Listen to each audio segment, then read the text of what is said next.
All right, guys. Awesome news on a Friday, no less. Not even wasting any time, and not even we find out before a game was even played in the playoffs that Sean McVay will be returning for the 2023 season to coach the LA Rams.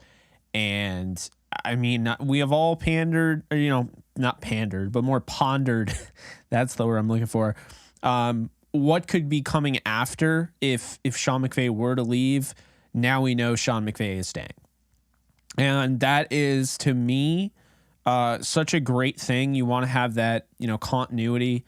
You have a lot of players that are really riding on this. You have a lot of veteran players. I think it is very important that Sean McVay got this out quickly, and I think this is great. This is great news to wake up to. I just took a nap, so if I see him a little not alert, that's probably why.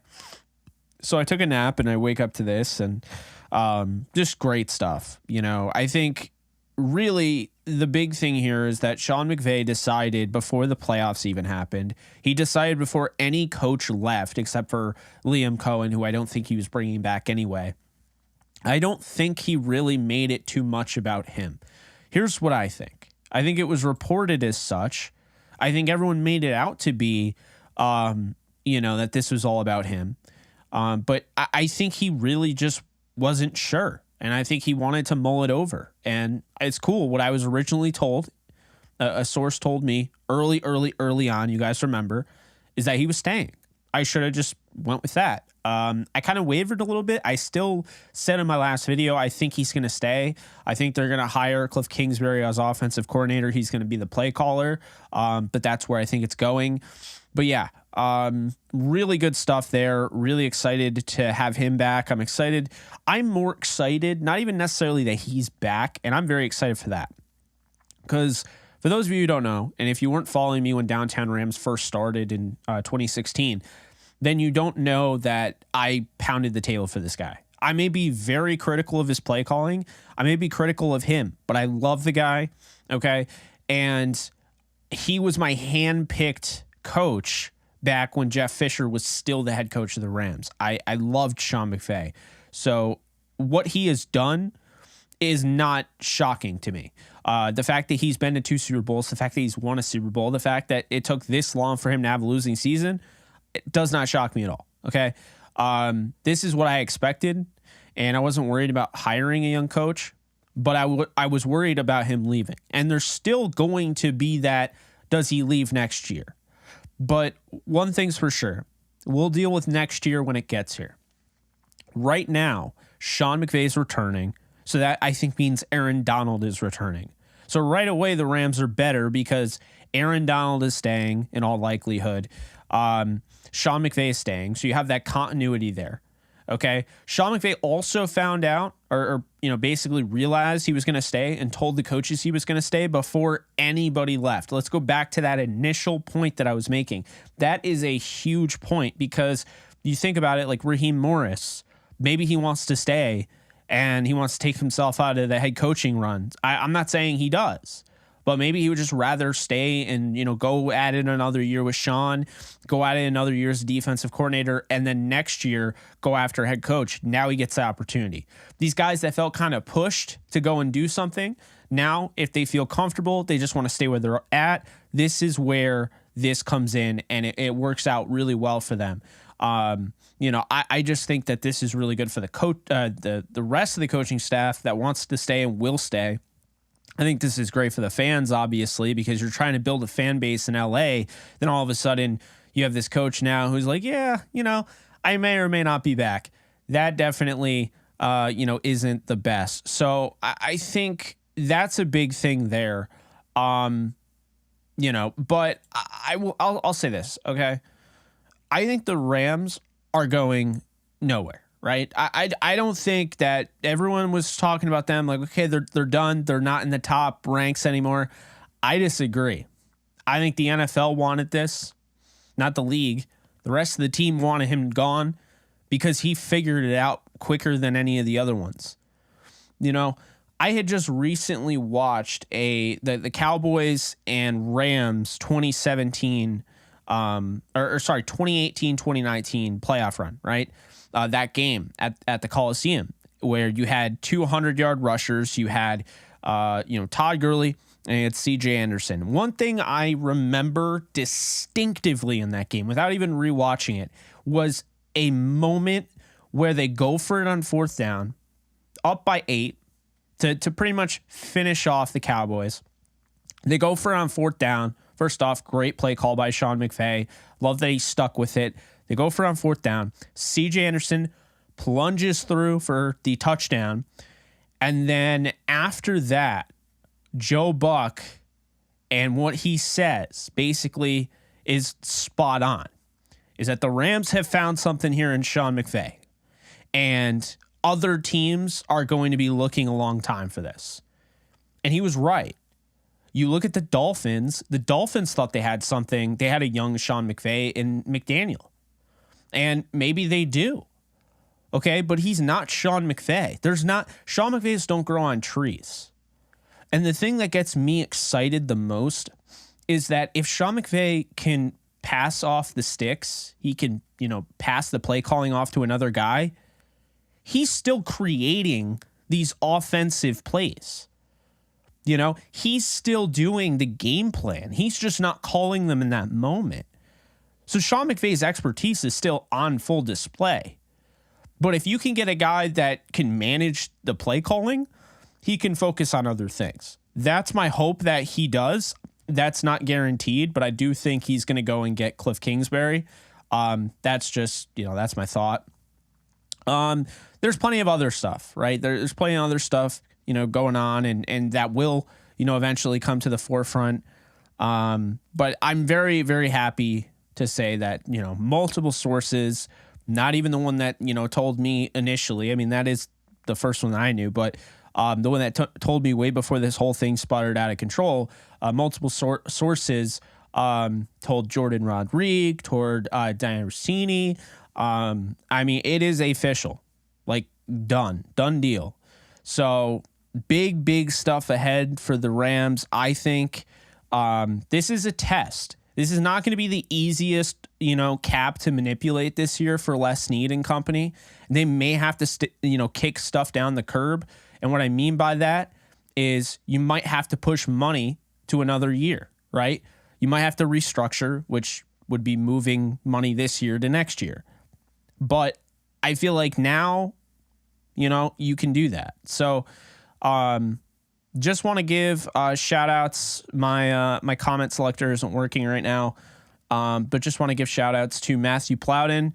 Hell yeah, Kingsbury incoming. Thank you so much for donating. I really appreciate it. Want to give a shout out to Bubby. Thank you so much for the 10. Bubby, really appreciate that. And Michael King, my guy, go Rams, F the Niners too. Thank you so much for the donation as well, Michael. It's really appreciated. This is something I think the fan base really needed. You go 5-12, and then you hear about your star, superstar head coach that's on Campbell's Chunky commercials is now all of a sudden, who led you to 2 Super Bowls, who's won 1, is all of a sudden considering leaving the game. That's kind of a slap in the face. It's already bad enough this season, but now, you're dealing with that. So it's so much better that this is out of the way. And again, I really can't stress enough how important it is that McVay made his mind up right away. This did not go on long. I said the Rams need to give him until after the Super Bowl. Okay. That's a lot of time. That's like a month, from when it was starting to come out. I said, you give him a month, figure it out. There's still going to be guys that leave, you're still going to miss out on certain things, but I think that's fair. The fact that McVay made that decision that quickly tells me that he was just being a human and he was, thinking about it. It was legit like a question whether or not. And I think the media ate it up. Now, it's time for this because I can be humble. Okay. I can be understanding if you're wrong.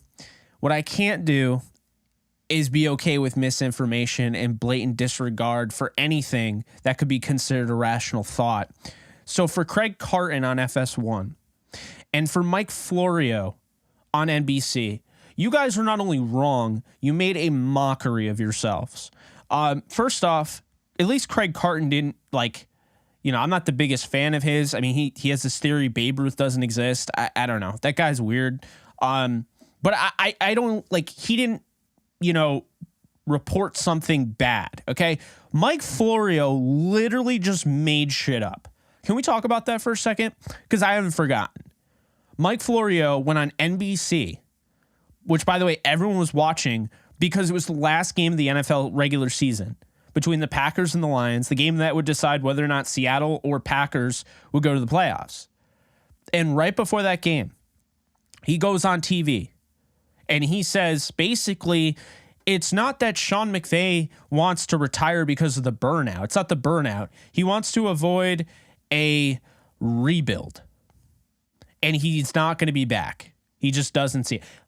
I'm sorry, the way he reported it was irresponsible. It shouldn't be a shock because this is what Florio always does. And yeah, I can't stress it enough. I had to bring it up because it's pathetic. It really is.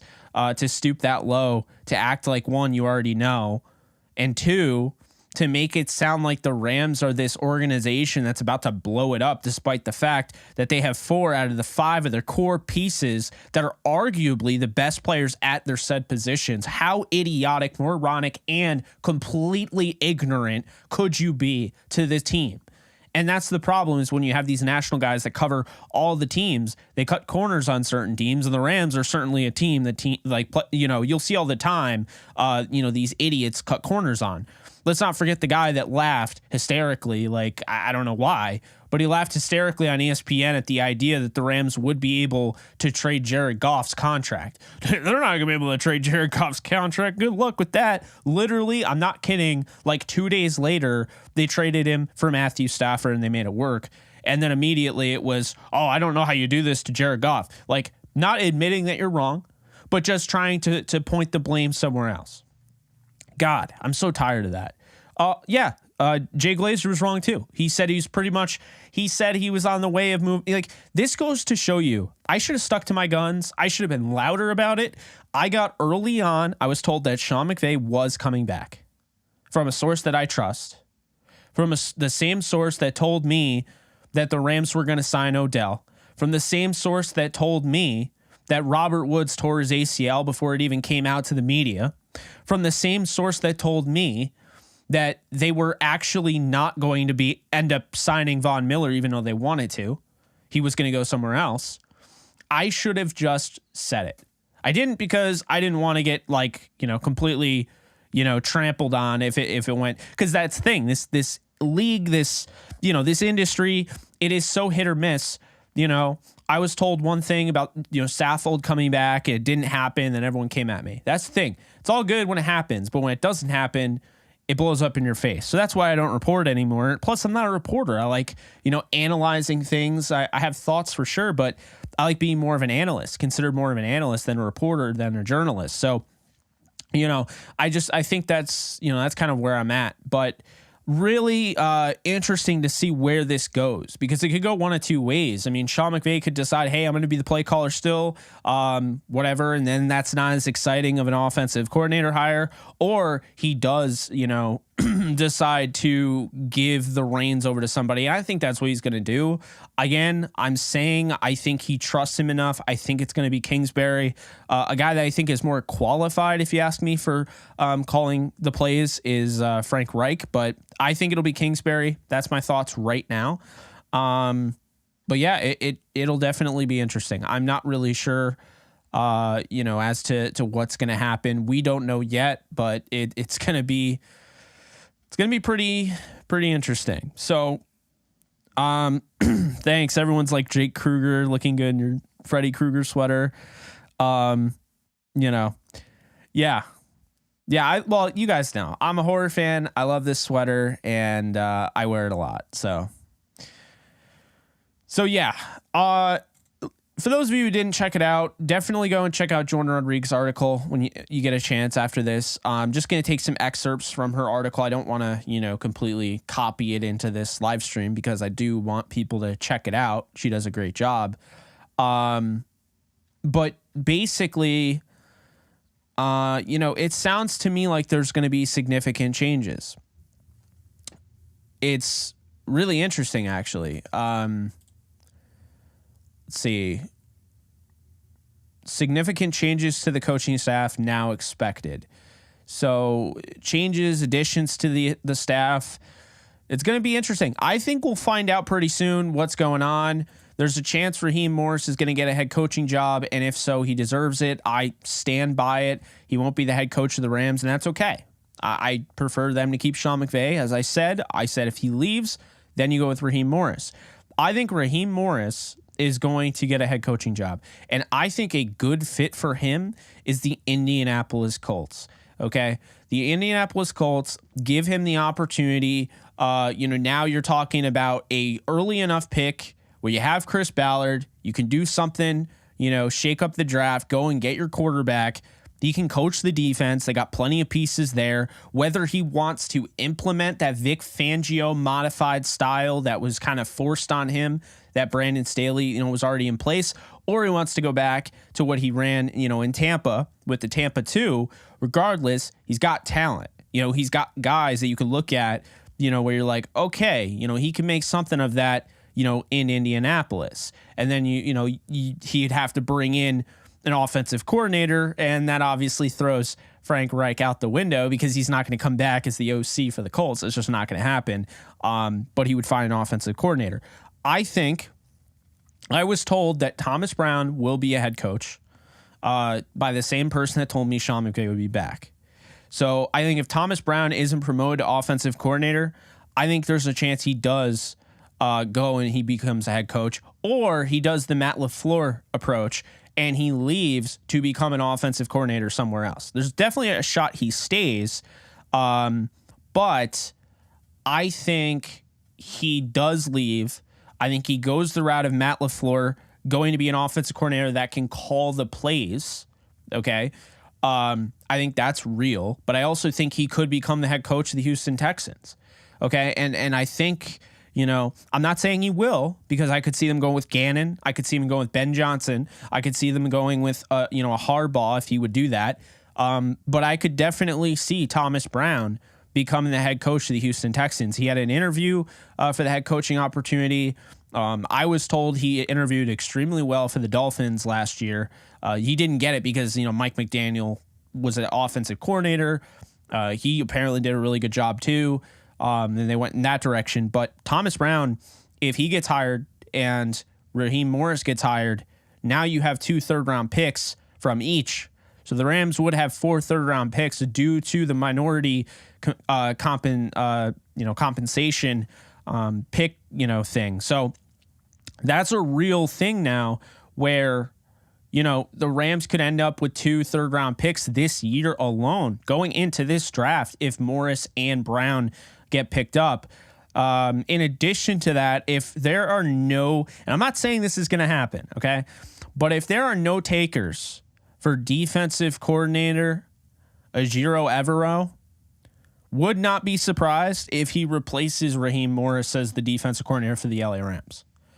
And that's still a possibility. He's not coming back to the Broncos. No way.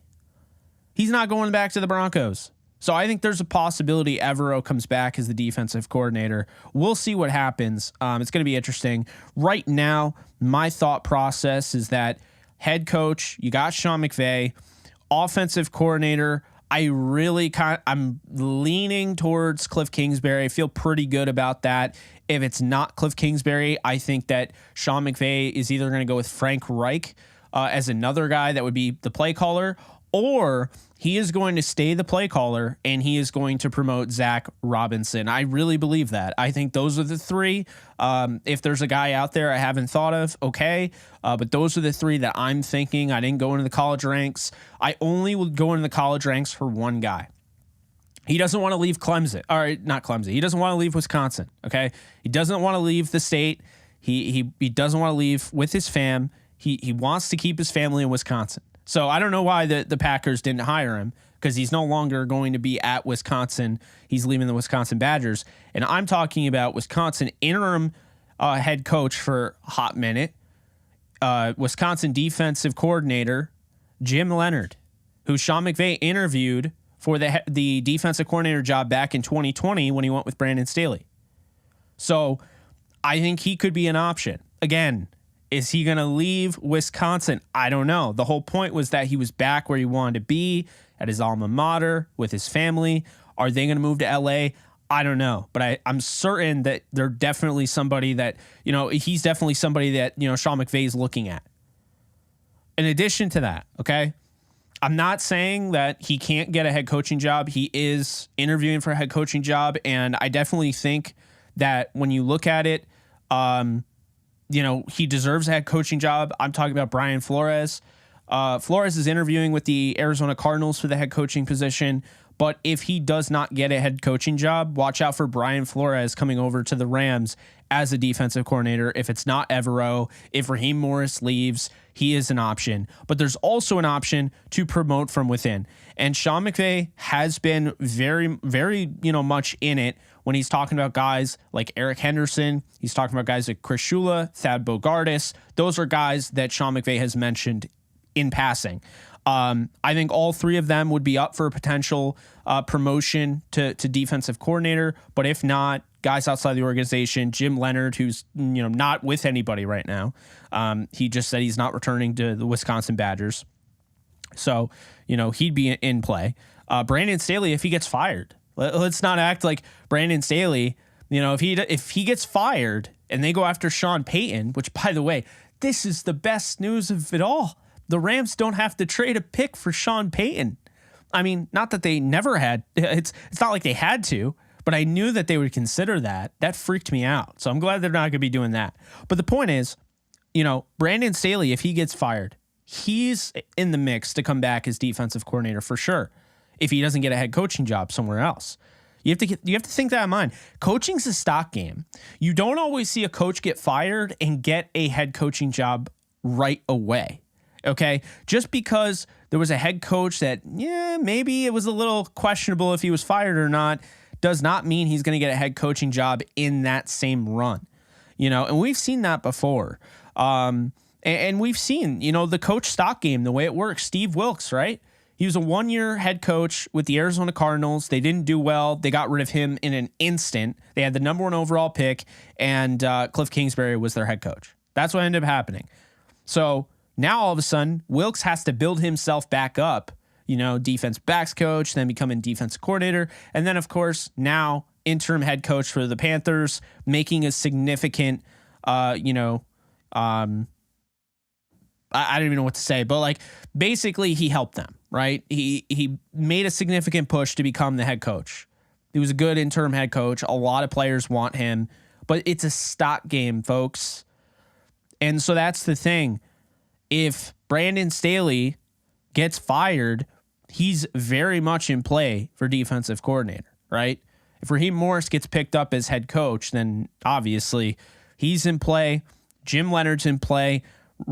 Brian Flores would be a promotion because he was a linebackers coach with the Steelers. He'd be in play.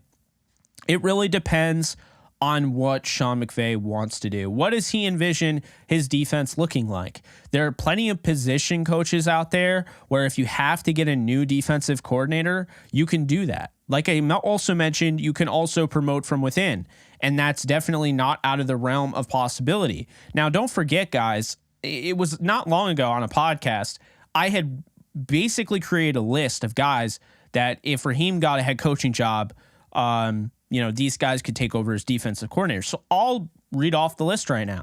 I had Rams defensive line coach and run game coordinator at the top of the list in Eric Henderson. That's an in-house promotion, right? Rams DB coach and pass game coordinator Chris Shula, also in-house. They definitely, like the guy. That could be. Rams DB's coach Jonathan Cooley. Seems a little early for him. Could also see it there. Then you have Wisconsin defensive coordinator, interim head coach, Jim Leonhard. I mentioned that. He's no longer the interim head coach or Wisconsin defensive coordinator. He's out the door. They got a new regime in there, and he left. So we'll see with him.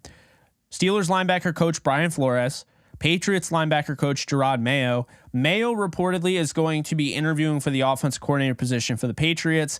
And if you're not reading the tea leaves, it's pretty evident that they are grooming Gerard Mayo to take over for Bill Belichick when that time comes. So he won't be in play, right?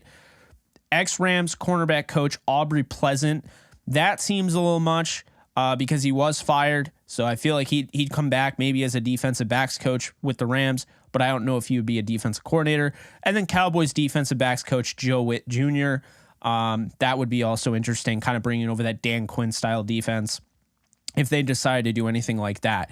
You don't have big coaching changes and not have scheme changes either.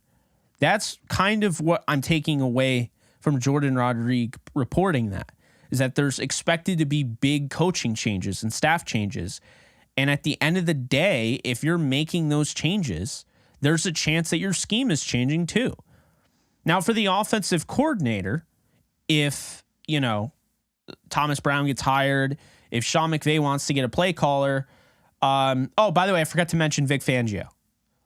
Just assuming he's going to follow Sean Payton, I don't think is the smart bet. Okay, Vic Fangio, if he was offered to come to the Rams and coach Aaron Donald, Bobby Wagner, Jalen Ramsey, I don't think he's turning that down. But I think I think Raheem Morris has the first dibs. If he gets a head coaching job, then all this comes down to it. But moving on to the offensive coordinators, talk about Cliff Kingsbury, obviously.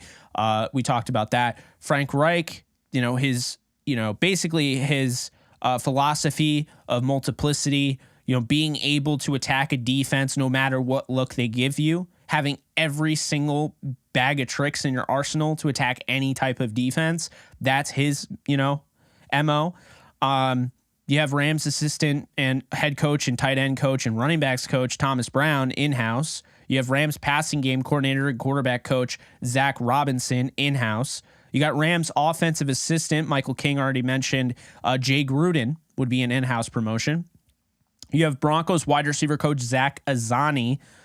Bills quarterback coach Joe Brady was an offensive coordinator, kind of, failed out with the Panthers. But then again, the Panthers, what were they really doing? We'll see. Maybe if Brady gets another shot, he'd be a good offensive coordinator. Chargers quarterback coach Shane Day. Eagles quarterback coach Brian Johnson. Falcons quarterback coach Charles London. I think he did a really nice job with the quarterbacks this year. Lions offensive line coach Hank Fraley. And Browns running back coach Stump Mitchell, which would definitely mean Thomas Brown is out the door. You bring in another running back guy there. Pep Hamilton would be interesting, Dr. Dingus. I will say this. My buddy Nick Hamilton has really spoken highly about Pep Hamilton. I don't think they have any relation there, which is funny. I just realized that. But he has spoken highly about it. Mike LaFleur, I'll tell you right now, I would not add Mike LaFleur. I think Mike LaFleur needs some time. I don't think he should be calling plays. He needs to reflect on this. They moved on from him for a reason. He was not able to develop Zach Wilson, okay? And he called plays like he just kind of gave up on Zach Wilson. So I don't think that would make sense. And, I just, that's how I feel about that. Now, one thing I'll say is what would be interesting, Greg Olson is an offensive assistant on staff. He's been an offensive coordinator before. But a guy to be interested in, I don't know if he'll come out of retirement because he retired due to health issues, but Gary Kubiak, I think that might be an underrated good move if he were to come back. I know the rumor was he wasn't going to come back for the Jets, right? I don't know if that was because the Jets really like what's going on there. What are we doing on the offensive side? They're weapons, but I don't even know who my quarterback's going to be. I like Kubiak. Okay, I like Frank Reich. I don't know. There's rumors that Bears offensive line coach Chris Morgan Who I think the Bears were underrated this year because I don't think they have a ton of talent on their offensive line, but they played decently. I mean, let's be honest here. Justin Fields had all day to throw. So Chris Morgan could be an option. Chris Forster from, the 49ers didn't call plays. Maybe this is his opportunity, 61 years old, offensive line coach, he could be an option. So yeah, I mean, there are definitely some guys out there. It would be interesting, and I'm not saying that he would do this, but it would be interesting if they could somehow if they wanted to get him anyway, if they could get Shane Waldron back as the play caller with the Rams. Like, I guess, I mean, it would be kind of it would be a lateral move, but I don't know. I think that would be interesting if he really wanted to go there. I think Shane Waldron did a nice job with Seattle. I think he did a nice job putting together that offense. So, yeah, it's gonna be something, folks. I feel like I'm just saying interesting over and over and over and over and over and over and over again. But also, something that was interesting. There we go. Bobby Wagner was the second team All-Pro, only Rams player to get, acknowledged there. First team All-Pro was Matt Milano. And I really like Matt Milano, but I was like, I don't know how he gets put ahead of Bobby Wagner. So yeah, I don't know if you guys saw that. I did. Also, guys, be sure, we only have 54 likes in here, but we have over 300 people. If you want a signal to YouTube to get people in here and that this is a recommended live stream, be sure to hit the like button. It just signals to YouTube, hey, we can recommend this to anybody that is, watching sports right now on YouTube. Would really appreciate that. So yeah, that's that's that with the coaches. I mean, there's not really much else to report. I just really like the direction this is going in. I do think now this opens up the door for a lot. Like, they're going to go all in. Okay. This is going to be, they're going to go all in. Like, you want to talk about going all in before, this might be SeanMcVay's last year. We don't know. We don't know. So, they're going to go all in. They're going to try to figure this out. They're going to try to change it. And, you're waiting for the official Jake response. Just heard the news. Yeah. Yeah, I took a nap and SeanMcVay announced that he was coming back to the Rams. So I was like, oh, sick. Worked out for me. I needed the time. I needed the nap. Trust me. For those of you who know, I work myself to the point where it's like with a car, some people wait until it gets like quarter way, it's like quarter full or whatever. I wait until, not when I actually fill up my car, but for me, like, the gas is in like the, getting sleep. It's like when it's on E. Like I'm like, I got the gas light on and everything telling me to pull over and get gas. And I just continue to try to make content. And yeah. Jake, you think the Panthers pull the trigger on trading Burns now? I don't know. I mean, I think that Panthers team is pretty damn close to winning that division. I mean, they were, right? They came really close. I think that team was night and day after, Rule. I mean, I liked Rule. I met Rule in person. Rule seems like a good dude, but I don't know. Let's look at the history, the track record of college coaches going to the NFL as head coaches right away. Without that, there's only two in the history of the college head coach to the NFL head coaching rank. There's only two guys with winning records. Do you know who they are? It's Jim Harbaugh by a lot. Like, he's by far the best win percentage, not even close. And then it's Bill O'Brien, who has a positive win percentage, but towards the end of his tenure there, I don't even know. I mean, he traded away DeAndre Hopkins for a running back. I know David Johnson's really good, but that was the most asinine trade ever at the time. So, rooting hard for Seahawks tomorrow.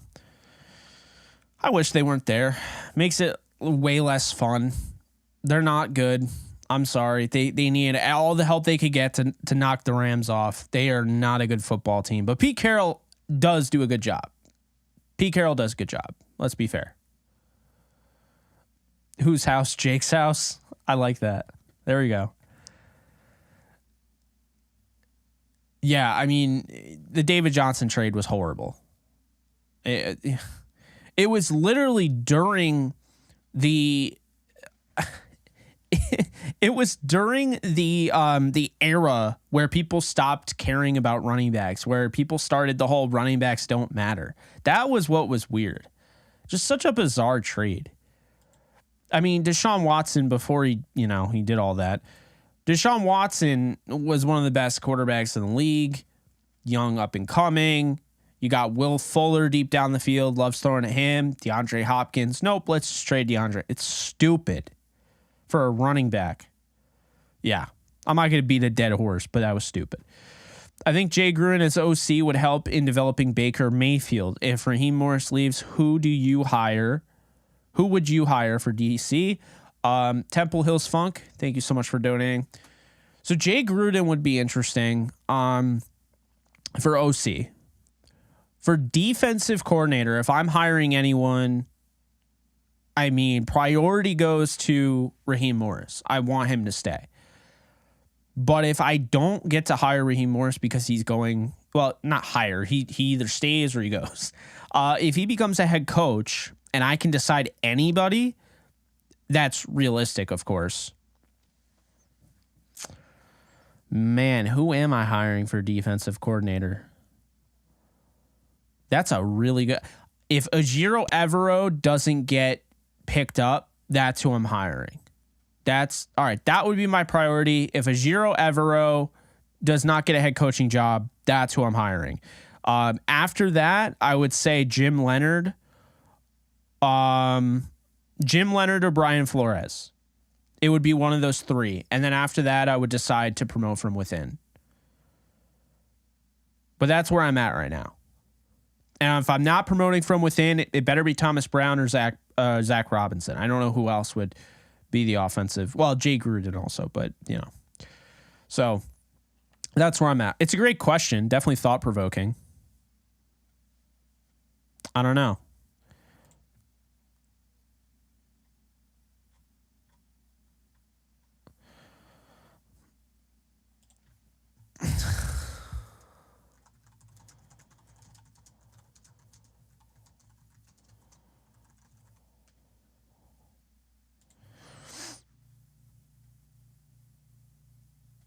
Yeah, I mean, I didn't think McVay was leaving, and then all the reports and everything had me a little concerned, but I still felt like he was staying. I felt like if he left, I would go with Raheem Morris, and they would go with Raheem Morris, but...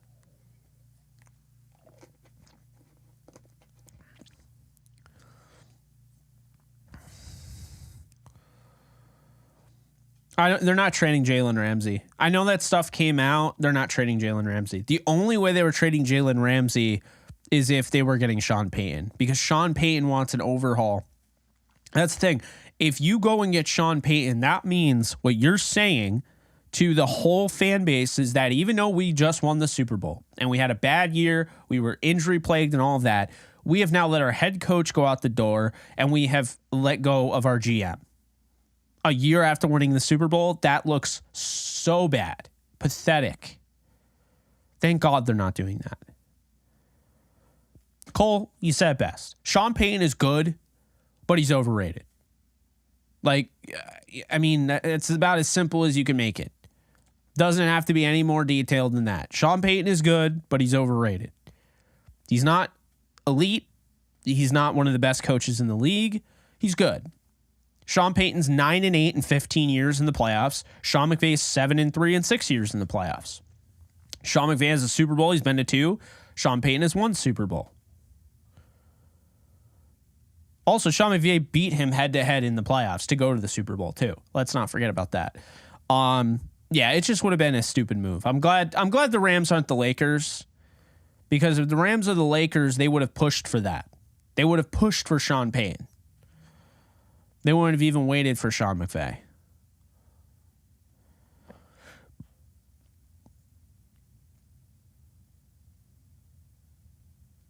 Yeah, but you know what else was BS? The missed face mask call on Jared Goff. I think it was AJ Klein who like yanked the face mask. They didn't call it at the goal line. That would have been a fresh set of downs at the 1 yard line. The Rams definitely would have scored, and then the field goal doesn't matter. Even SeanMcVay mentioned that. And when does SeanMcVay ever argue about officiating? He didn't say one thing after the game against Seattle. He didn't say one thing about the calls.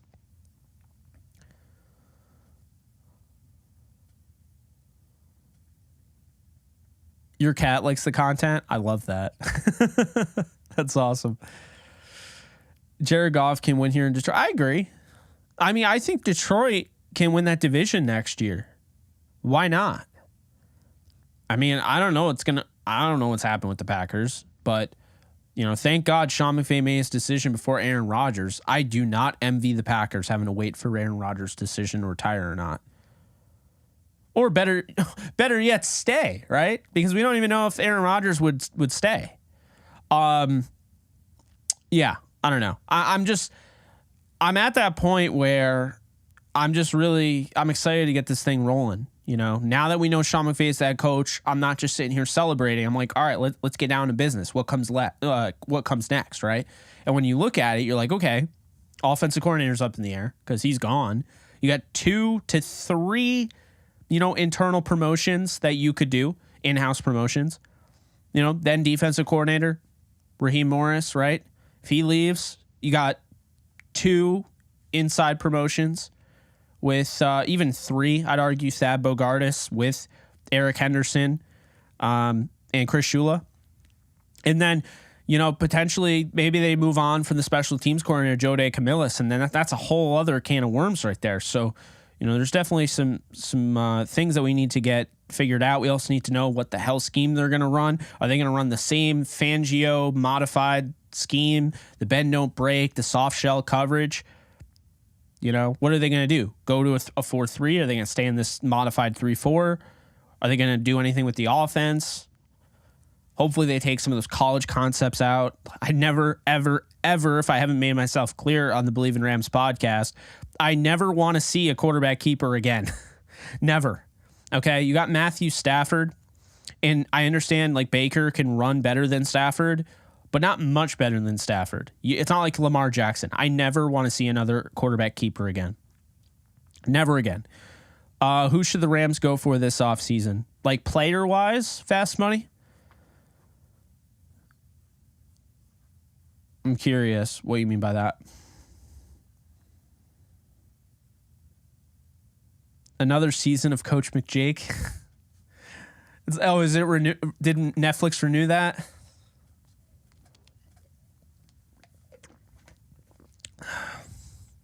Player-wise, okay. Starting with your own guys, right?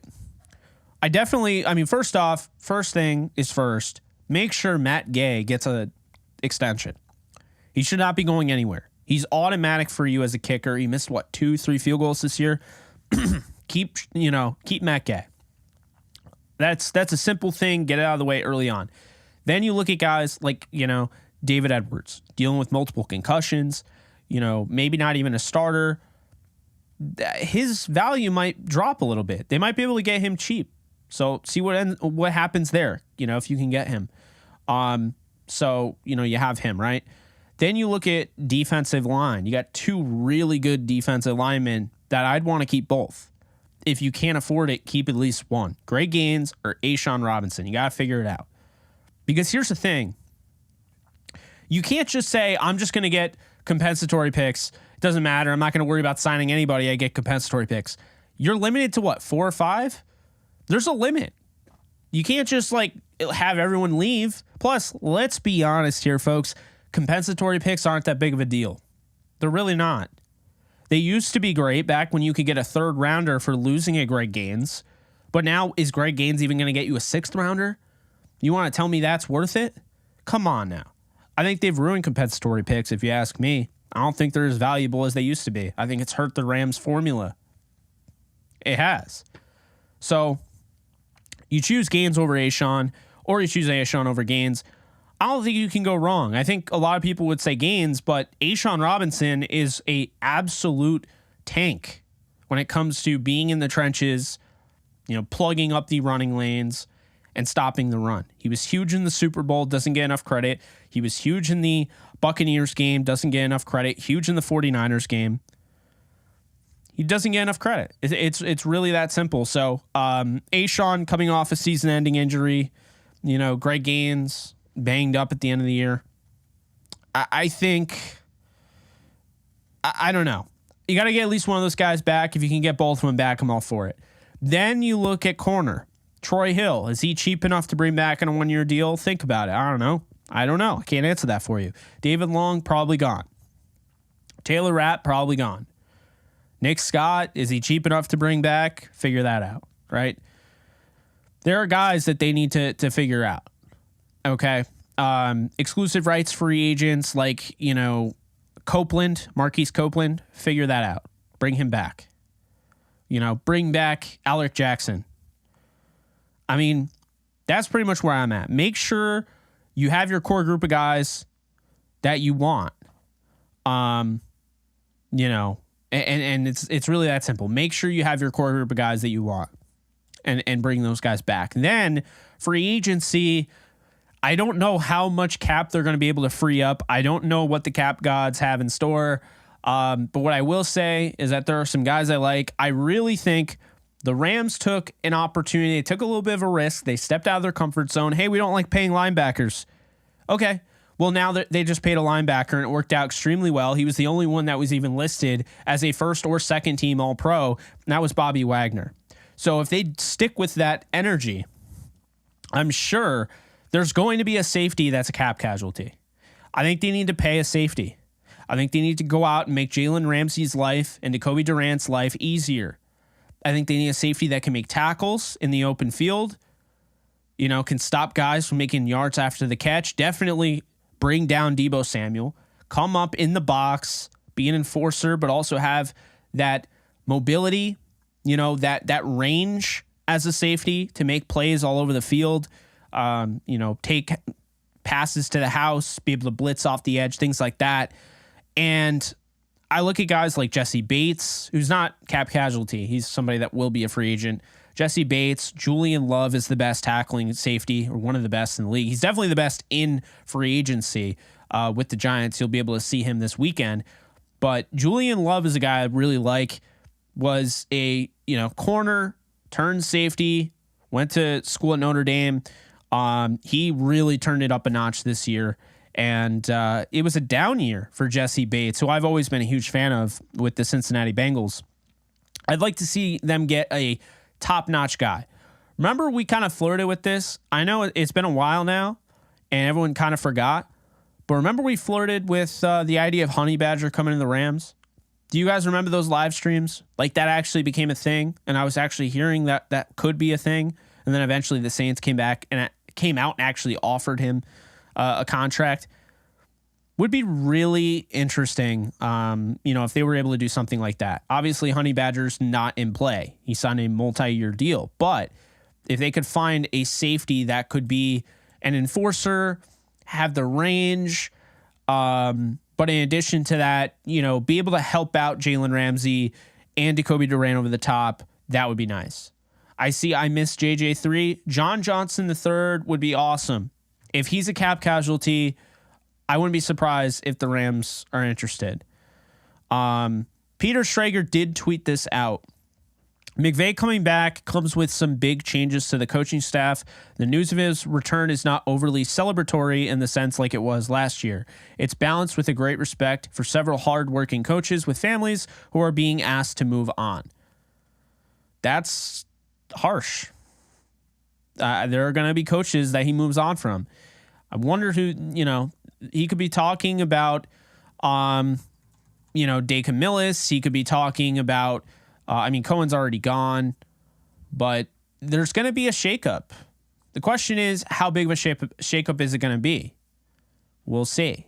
And who is he going to keep? I think Dakin Millis, I think they'll move on from him. I don't know about Carberry. I don't know. They won a Super Bowl with him. Offensive line was great last year. Suffered brutal injury after brutal injury. And I don't know. Albert Breer? No, I did not. I'll check it out right now. Perks of live streaming and being able to be on the internet at the same time. Not like you couldn't be on the internet at the same time, but still. Let's see. SeanMcVay has work to do on staffing. One name to keep an eye on is a familiar one, ex-Jets offensive coordinator Mike LaFleur. So this, to me, is not Mike LaFleur coming over in the same position.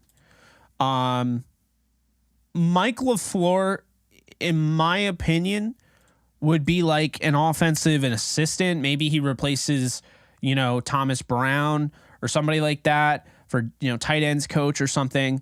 You don't bring in Mike LaFleur to be an offensive coordinator after the Jets fired, Mike LaFleur. Okay. That's not something you do. So, let's be real here. LaFleur is apparently, so it says he's 35, 36. I've never even seen that before. He was an offensive assistant with the Falcons, offensive intern with the Browns.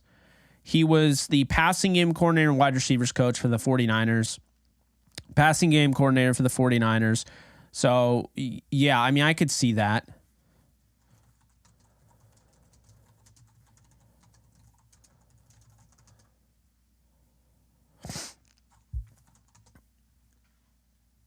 I don't know if there's going to be a blockbuster trade for sure. I wouldn't be surprised if there was.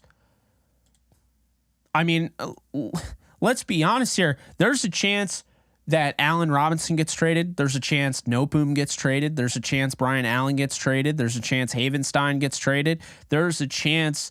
I don't think Ramsey's getting traded. I really don't believe that. I think there's certainly, a chance for, what's his face again? I totally forgot his name. I wouldn't do it, but there's certainly a chance for Tyler Higbee to get traded, right? So you gotta free up some cap. I don't know what that means, what that looks like, but I'd beat Florio in a celebrity boxing match. I would. I would beat Florio in a celebrity boxing match. Give me some time to get back to where I was. You can go look at the videos, man. I used to be jacked. Not jacked, but like decent. Right now, probably not my best shape, but if I had to get ready for a boxing match, yeah, I could knock out Mike Florio in a celebrity boxing match for sure.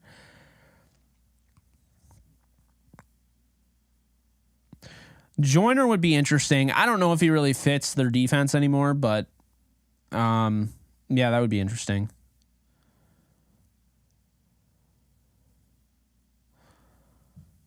A lot of flags. Yeah, I don't know. The Mike LaFleur thing is at the very least something to think about. It's not going to be an offensive coordinator. There's no way he gets fired by the Jets and becomes an offensive coordinator.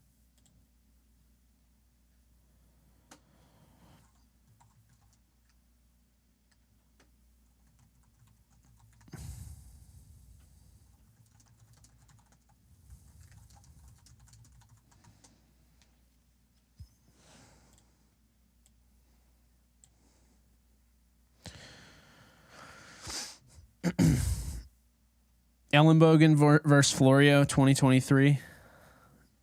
Wear the shirt I have. Who wears a shirt when they box, man?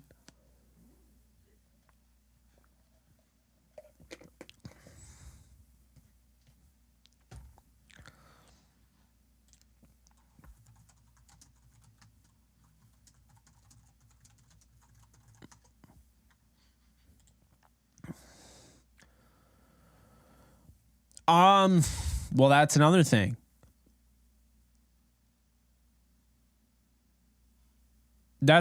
See, I don't know. I mean, would they do a move like that? Do they come out and they're like, you know what? The big ingredient, the thing that allowed us to take this to the next level right away, to go from a 4-12 season to when SeanMcVay takes over and just immediately have success, was going out and getting Andrew Whitworth. Do they go for a left tackle? I don't know. It's an interesting point.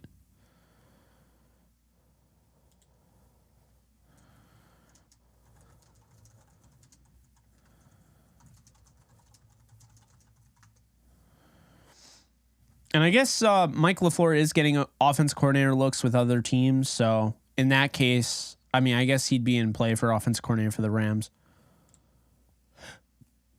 Jets fans are really, just from covering the Jets, the Jets fans are really kind of back and forth with him. There are fans that really liked him. There are fans that feel like he failed Zach Wilson.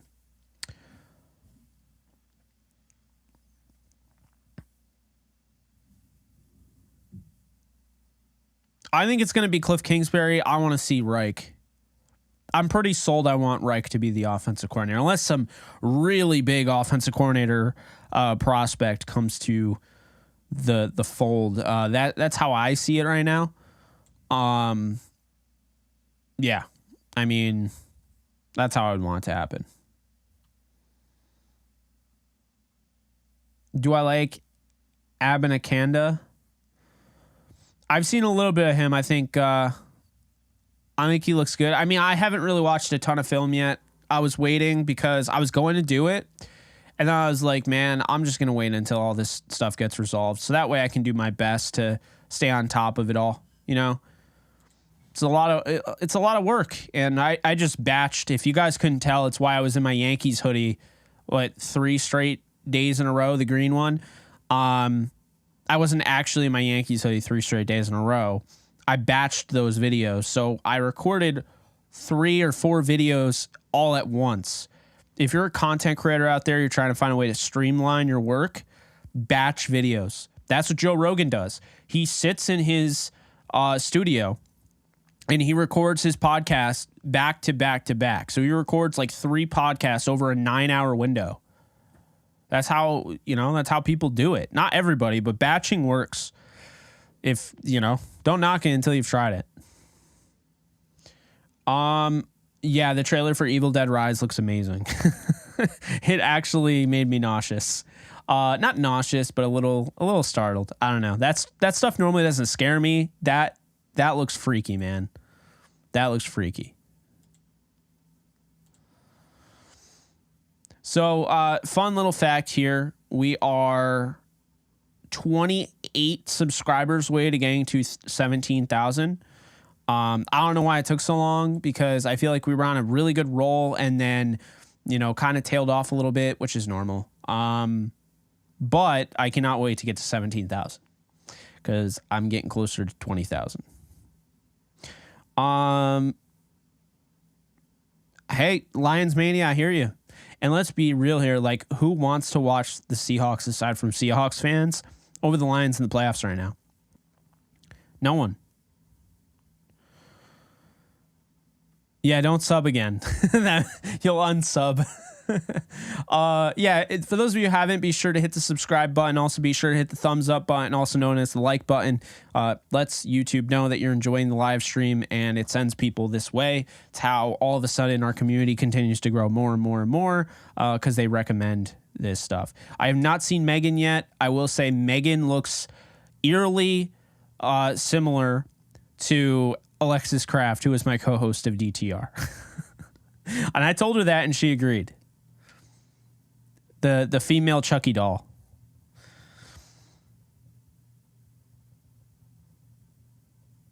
You see Sean sharing the OC in play calling. I could see that.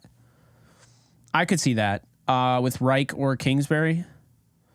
Oh, play calling with Kingsbury, but with Reich. Oh, with Reich, he may have to give it. Okay, I see what you're saying, Gil. Yeah, interesting. I do have an announcement to make in case you guys didn't see. It was buried. I mean, there were a lot of news and a lot of content I put out, but I will, effective, I guess, immediately, I will no longer be doing call-in shows. Call-in and I have, parted ways. I appreciate call-in for hosting the Rams Edge and MCU Edge shows, but I will no longer be doing those. It's a lot of work, and I figured it was probably best. It was a mutual decision. I wasn't really able to keep up with it, and So still plenty of content's coming to YouTube. We're not going to stop. I took on another, keep in mind, I took on another podcast, Believe in Rams. So it got to be a little too much. I had too much on my plate. SeanMcVay, hint, hint, take stuff off, delegate stuff. But yeah, so that's why if you guys don't see any more call-in stuff, you know, I won't be doing the call. I might do one more episode. I'll let you guys know. But I think I'm pretty much done because yeah, the contract is over. We already discussed it and everything. So the new podcast, the NFL one that Alexis and I are doing, does not have a name. I don't have a clue what we're going to call it. Okay. But Alexis and I are going to be starting that NFL podcast soon. We're recording DTR tonight. We'll go over it and discuss it as well. Yeah, I have no idea what we're going to call it, but it's a full-on NFL live stream every single Friday. It's our show, and we'll be talking about the playoffs. We'll be talking about the draft. We'll be talking about the NFL in general. So if anyone is interested in Alexis and I and, you know, like our dynamic, like our chemistry, but, you know, maybe want to see something else other than just the Rams content, we'll also have the NFL content. This channel will be guaranteeing that, you know, we're going to have a different, you know, we're going to have a different approach here in 2023. I have not done anywhere near as much as I want to. Some of you might think that's crazy. I don't really care. No, I'm not retiring. I'm doing the opposite. I'm probably adding more onto my plate. I just think in the past, I've done a lot of things. Like I've gotten into a lot of startups. You know, I did that one, the fantasy game that I used to make up, you know, the sports game, whatever it was, the online thing.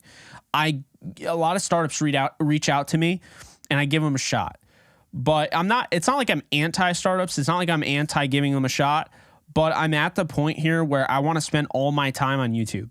Okay. If I can streamline, you know, think about that. If I can streamline, you know, my videos and all of a sudden take big videos and make micro content, or as you saw earlier today, you're probably like, what the hell is the best of Matthew Stafford? That is what I call a YouTube long. And a YouTube long is when I'm going to take make a compilation video of all videos in a certain topic. So I took all of my Stafford videos and put them together. That's all that video is. You've already seen all the videos, all likelihood, but if you're interested, definitely check it out. But yes, I want all my stuff to be on YouTube. If I move stuff to TikTok or Instagram, it won't affect YouTube. It's just micro content that I picked off of YouTube. That's how it's going to be. I do not want to spread myself too thin, but I don't want to take away from what I'm building here. And I've had a lot of opportunities to join certain podcast networks and join apps and do all this thing. And I'm just like, I have a brand, okay? YouTube is growing. You guys are helping it grow, okay? Like we're doing well on here. We continue to do well on here. So the last thing I need to do is try to push people over to another website and start trying to get people onto something else. I tried that with Colin, and I don't think it worked anywhere near as well as I would have wanted it to. So I think it's best that I stay on here, stay on YouTube. And if I want to do other things, I can do them down the road. But right now I'm committed to YouTube. I'm committed to this being a sports entertainment, channel. You guys know when you come here, you'll know if it's Rams content based on the thumbnail. Most of the time it is, but if it's not, then you'll know. You'll always be able to tell based on the thumbnail. I don't believe in clickbait. I don't believe in click titles and all that. So if you check out videos on my channel, you'll know ahead of time what you're getting yourself into. I'm not going to have you click on a Rams video and then talk about the MCU the entire video. But at the same time, I really do like the MCU. I really do have a lot of knowledge about it. I like doing those, like talking about the news and breaking things down and stuff and theorizing. So that might, down the road, I might do an MCU show. Okay. I had MCU Edge. I might just pick that up on, YouTube, right? The NFL show is happening. Believe in Rams is continuing. DTR is continuing. We're going to have NFL draft stuff. We're going to have gaming streams. I see that there. Fast Money, send more gaming streams. We'll have that. Now, the only problem is the Nintendo Switch streams.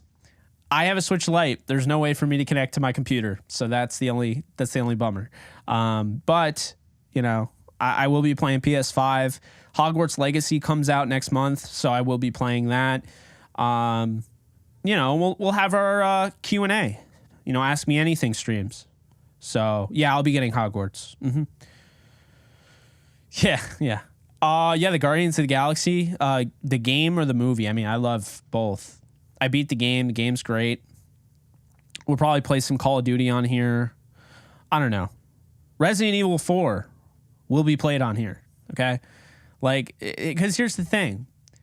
If you're unsubscribing from my channel because I play gaming, the game is just not for you. You're not going to like every video I put out. And I think a lot of people know that. So, you know, I'm at the point where that's what I want to do with my channel. If you haven't noticed, like, I've done a rebranding of my channel. Is it still like the blue and yellow color? Absolutely. Because I identify the most with blue and yellow. That's why Alexis and I, like, our color combination for our NFL show will not be even close to blue or yellow, because we want to make it very clear this is different than DTR, because that's hard. How do you get over that? How do you change that? How do you, you know, we have to figure that out on our own. But, you know, you still answer a question during the video game? Yeah, absolutely. I don't believe in just gaming, right? Like, I'm going to do Q&As and stuff like that. So that's definitely happening. The gaming channel, not even going to bother with it.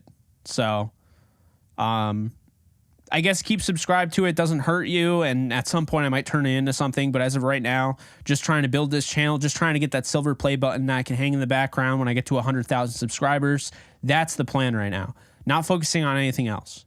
So, and keep in mind, I can still focus on Believe in Rams. I can focus on DTR, and I can focus on my standalone videos and live streams without worrying. You know, it's just, I don't know. That's just basically just letting you guys know, in the effort of being transparent. You know, there. Yeah. I mean, that's, you know, that's how it'll be. But yeah.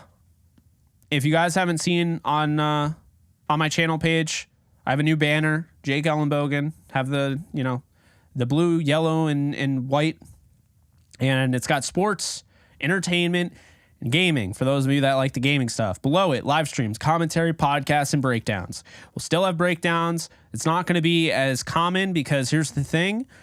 I want to put out as much videos as possible. Good content, not just like any content.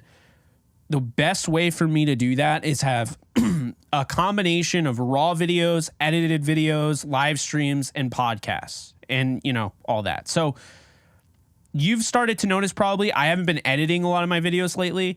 They've been doing better, I think, and I've been able to put them out quicker. There's not really a big time, you know, for me to have to just sit there and edit and then wait for it to process and then wait for YouTube to process it. It's pretty quickly. I have forgotten shorts, Hardy. I have. So, no, not quantity over quality. Not quantity over quality. No. Because I don't put out anything that's not quality. I've started more and more being, like, before I used to put out everything. And now I won't put out every single video I record. If it's not perfect, I'm not putting it out. And nothing's perfect, but I mean, if I don't really like it, I'm not putting it out. So yeah, that's not the case. Yeah, Michael, I think I'll pass on trading Allen Robinson to Devontae Parker, for Devontae Parker. Yeah.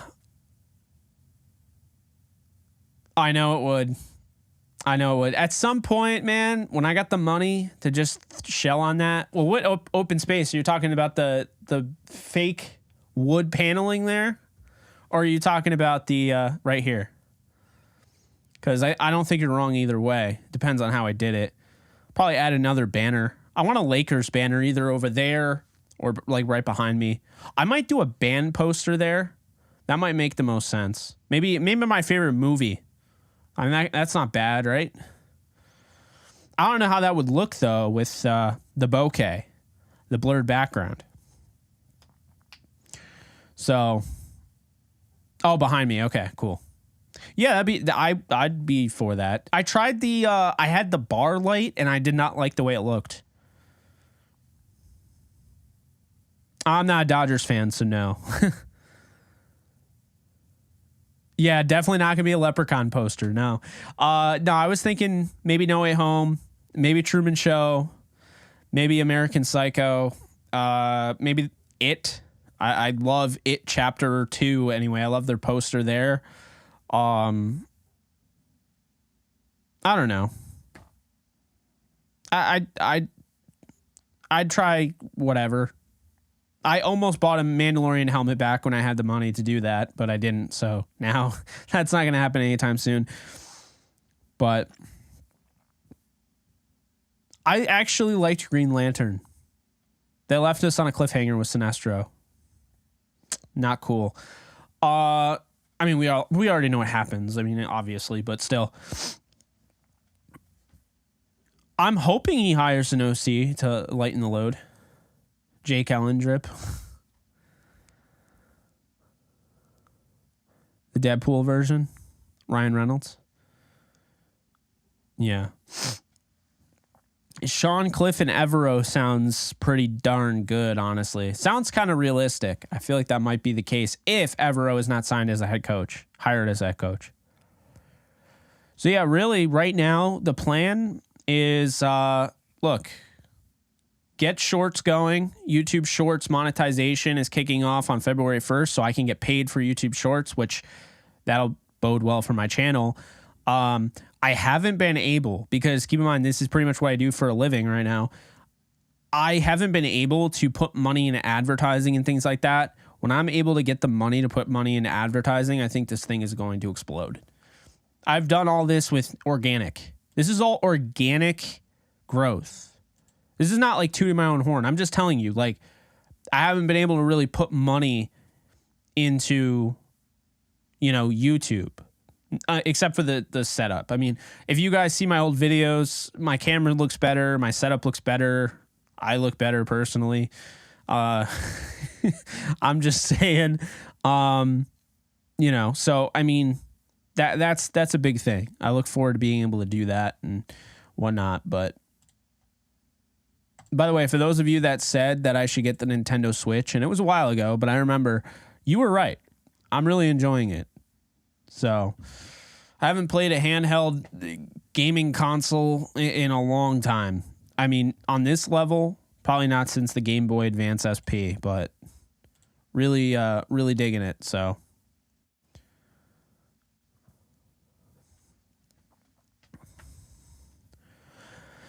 here's the thing about PlayStation VR 2. I have PlayStation VR 1. I never play it.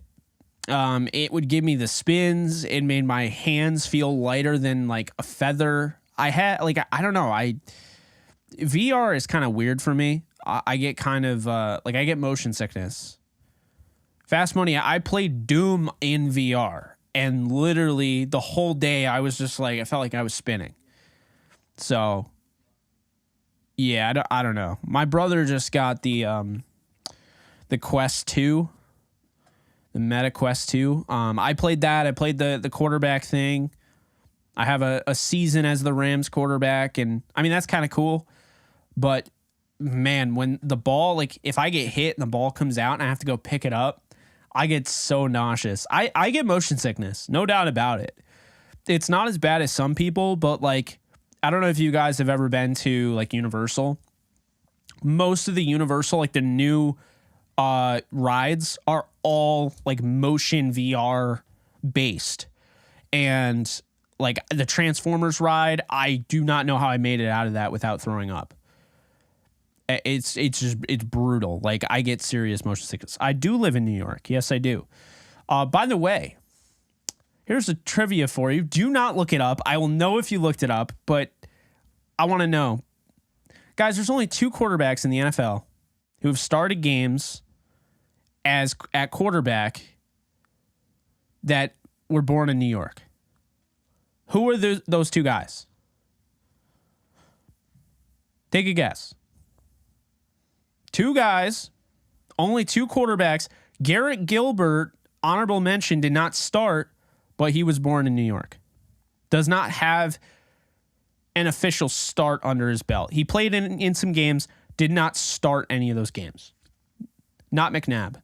But a good guess. I mean, he went to Syracuse. Guys that were born in New York that started. I bet you none of you could get it unless you look it up. And I'll definitely be able to tell if you look it up. Not Broadway Joe. Nope. Yeah, the year-to-year thing, I mean, it's like I said. It's not ideal, but we'll cross that bridge when we cross it. Yeah, only 2. I know. I just found this out yesterday. It was pretty awesome. That might be the worst thing anybody's ever said to me. Thank you. Good question. See? We're going to start doing this because I got a lot of info and I can stump you guys. Trivia is fun.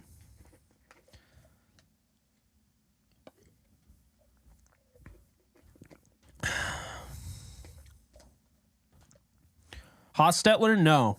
Good guess, though.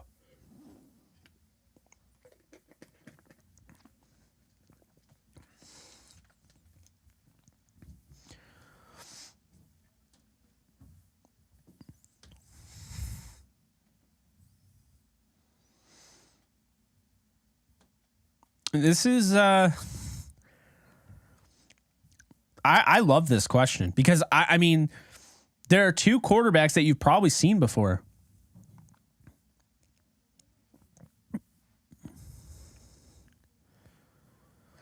Nope, not Nathan Peterman. That's good that you can't find it with Google. Yeah, I don't even know how I came across it. It wasn't like anything that anybody told me. I think I just got like bored one day and I was just like, I need to know like any quarterbacks from New York. I don't even know what even led to this, but there are 2 quarterbacks that in my lifetime have played in the NFL and have started games. Chad Kelly isn't one of them, no. Fitzpatrick isn't either.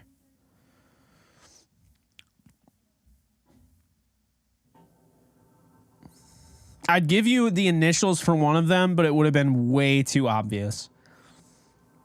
And when you hear his name, you're like, oh, of course. He sounds New Yorker. No, not Jim Kelly. Not Kim Kelly either. Garoppolo, nope. I think Garoppolo's from California, if I'm not mistaken.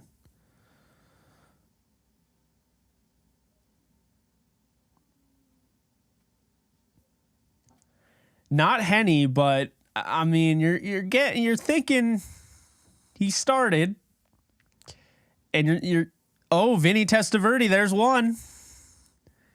Doesn't he sound like a New Yorker? Come on, Vinny Testaverde. Yeah, Vincent Testaverde. There's one. Jay Cutler, no, but you're close, and I'm not gonna say why you're close. Good guess, Dingus.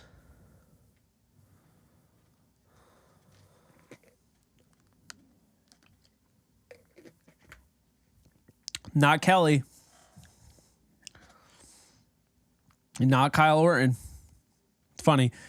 Jay Cutler and then Kyle Orton happened not long after that. Right now, I am quizzing you guys, giving you guys a trivia question. The New Yorker, well, there were 2 New Yorker quarterbacks born in New York. So born and raised New York quarterbacks that have started a game in the NFL. The division will probably give it away, although I don't know how many people remember this guy. But again, my lifetime, division will probably give it away. I'll say this. You've already mentioned, I'm pretty sure Testaverde played for this team. Not Mark Sanchez. Not Chad Kelly. No. Not Brady. Vinny Testaverde was one of them. There it is. Jay Fiedler.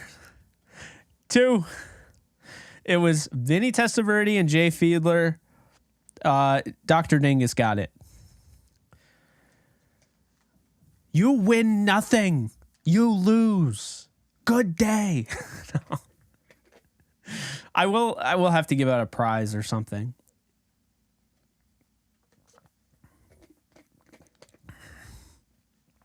Yeah, I always love those brain teaser questions.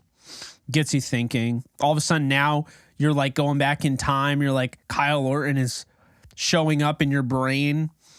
You're talking about Jay Cutler, Jay Fiedler, you know. I'm not good at tests. Good obscure. It was so obscure. It is the definition of I can't even talk, of obscurity. I don't know. I just came across it the other day. You never know what you're gonna get when you turn on JE Live, and well, that's that's that. I mean, it's that simple.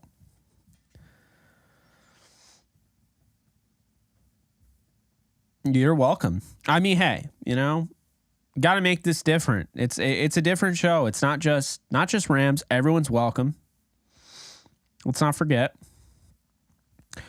Jay Fiedler is known because of his ears. Yes, absolutely. Well, I appreciate you, Chacho. Next time. And I'm going to give you mod because you tried. There you go. There are some mod powers there. Does anyone remember the stream?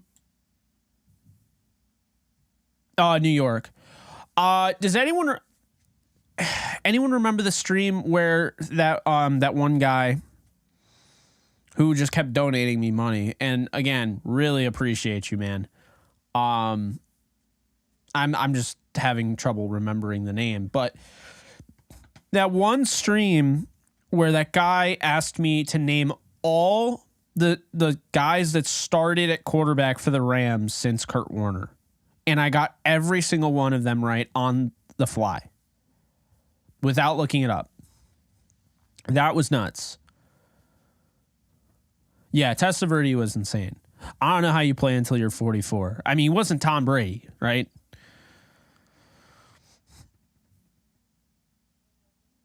Nathan Peterman. Oh, my God. That's funny.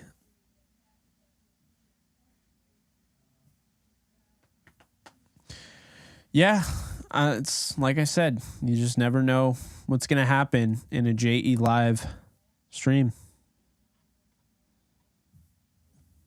You just don't. The Falcons have put in a request to interview Broncos defensive coordinator Ejiro Evero.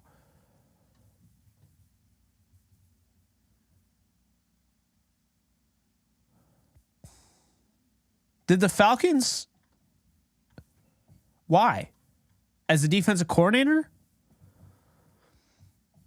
Oh, for the defensive coordinator position. Okay. Evero is also in the mix for 3 head coaching jobs: Denver, Colts, and Texans. He's under contract as defensive coordinator, so he can be blocked, but he's highly respected and will have options.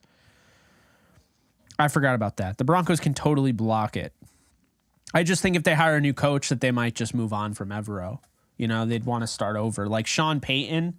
Sean Payton would bring in... Well, Sean Payton probably won't go to the Broncos if he's bringing Vic Fangio back to the Broncos. I didn't even think about that.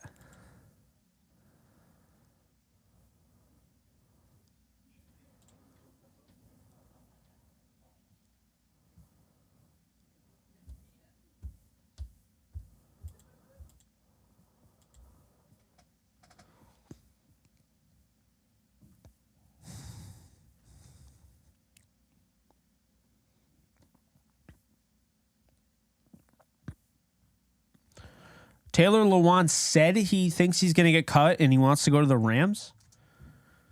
I mean, I've mentioned Taylor Lewan getting cut and going to the Rams. When did he mention that?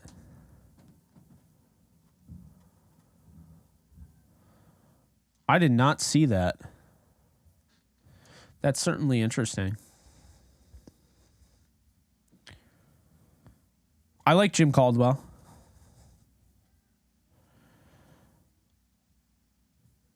Oh, you posted in Discord? Let's see.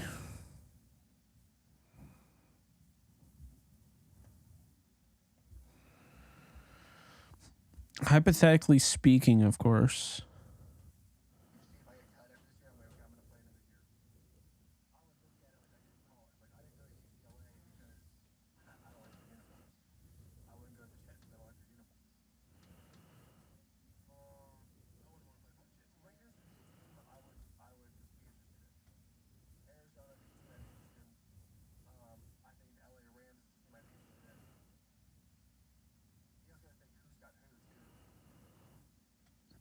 The LA Rams team I'd be interested in.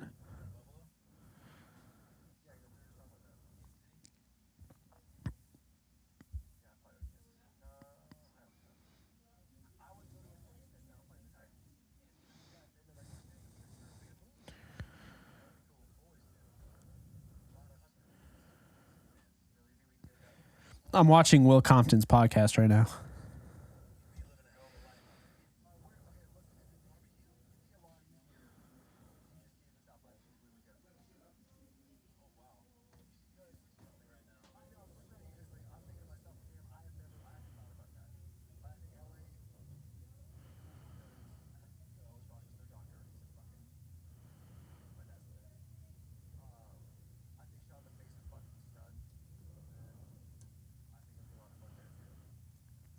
Oh, yeah. Yeah. So he basically ended it saying, like, he would want to go to the Rams, calling Sean McVay an effing stud.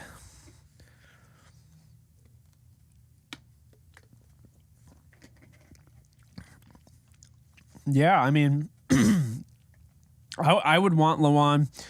My co-host of Believe in Rams didn't really have great experiences with him as a player. But, I mean, if Lawan... I don't know. I think it would be interesting. I say all the time, so probably shouldn't shock you that I said that. Let's see. SC left guard and draft could be good pickup second round. Voorhees. Based on what I've seen, yeah. I mean, you know, I personally don't think the offensive line needs that much work. They just need to stay healthy. If they stayed healthy, they'd be in the playoffs right now. Lawan's like, what, 31? Maybe older. Probably older, right? Nope, he's 31 years old.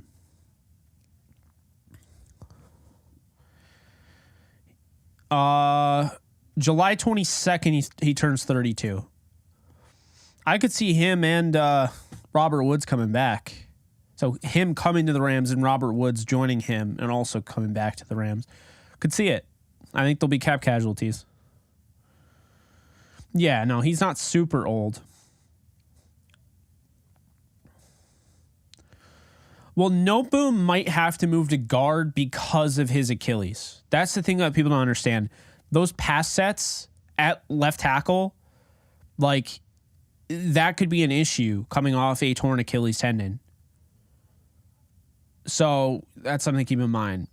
Lawan is really banged up. That's another guy. Like, as much as I like him, he is prone to injury. But I worry about Noteboom's, like, just how much range of motion he's going to be able to have with that torn Achilles, having to have those pass sets, you know, at left tackle. He's not going to play left tackle. He's either going to be gone or he's going to be playing left guard. Because Alaric Jackson, I think, is going to be the left tackle unless they go out and they get somebody like, you know, Laramie Tunsil. I don't even see that, but that's where I'm at this point. I think they stick with Alaric Jackson. I think they bring back Inseki to be the backup left tackle. And I think they either stick with Noteboom to be a guard or they move on from him.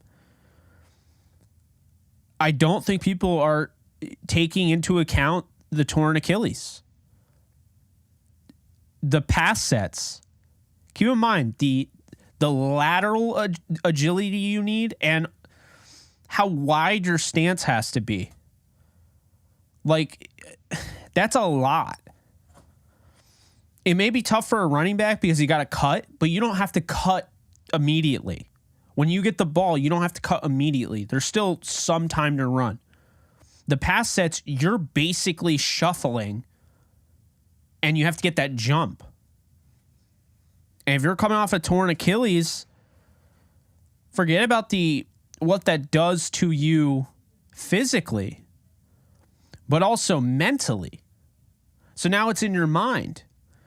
Like, I'm having a hard time with my range of motion, being able to, you know, move around and shuffle and, you know, work through my pass sets. And on top of that, now I have that mentally, but also now I have to deal with Von Miller coming off the edge, or now I have to deal with Joey Bosa or Nick Bosa or whoever. That is not easy. Achilles, 30 to 40% of NFL players who suffer an Achilles tendon injury do not play football again. Keep that in mind. So before we pencil before we pencil Joe Noteboom in any position, let's remember that the Achilles tendon is brutal. That injury is brutal. What Cam Akers did was an anomaly, and it took him a while to get there. And we don't know, frankly, if he is there. We have an idea he is. What's he going to do going into 2023? I'm bullish on Cam Akers. I am. But we don't know how it's going to work out. Now, factor that into a guy who's 6'7", 6'6", 300 pounds, putting all that weight on his Achilles, surgically repaired Achilles. I don't know, man. Left tackle is hard to come back from with an Achilles tendon. I don't know who has had an Achilles tendon injury at left tackle. I'm sure there's been some. Let's see. Juwan James tore his Achilles last year. And Vince Wilfork tore his Achilles. That's a defensive lineman. Jason Peters ruptured his Achilles tendon in 2012. And the Achilles injury was career jeopardy. Isaiah Wynn tore his Achilles. When was that? Jordan Hicks tore his Achilles? I didn't even know that. Isaiah Wynn tore his Achilles back in... That doesn't even say. Eric Fisher tore his Achilles tendon. Hasn't looked the same. Brian O'Neill partially tore his Achilles tendon. Yeah. Oh, you got to be kidding me. No, that's awful. Juwan James re-tore his Achilles tendon? You got to be kidding me, man. I didn't even know that. Oh, that's awful. He tore it in Denver, apparently, in 2019. Then he didn't come back until 2022, and then he tore it again. Oh, that sucks. I didn't even know that. Like, I had no clue.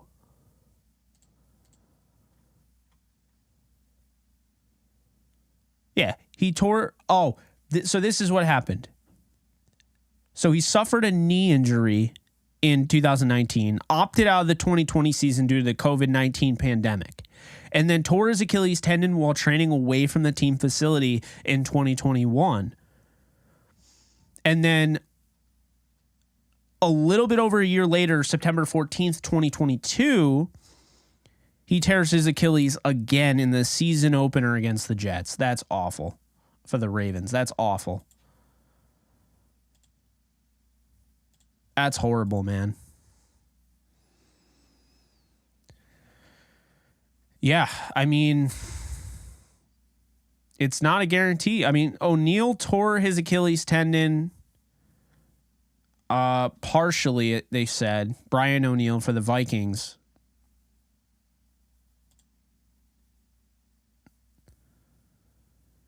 The Vikings are hopeful he'll be ready to go for 2023.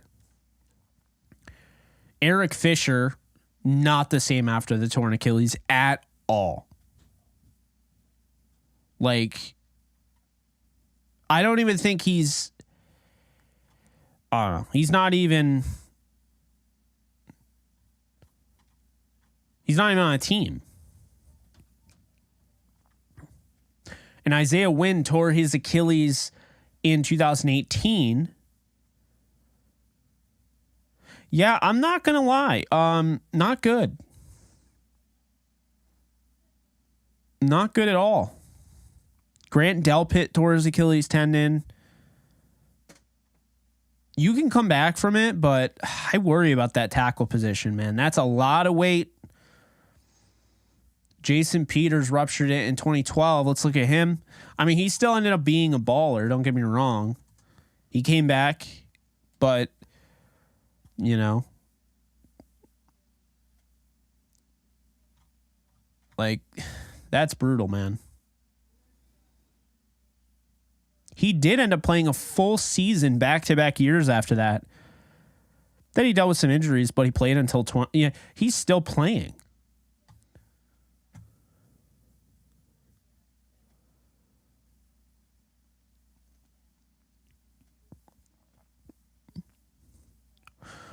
Giovanni, I really liked that thread that Alec Jackson had. He wasn't saying guys have to take pay cuts, because keep this in mind, when you're saying that you want somebody to restructure, you're not saying you want them to take a pay cut.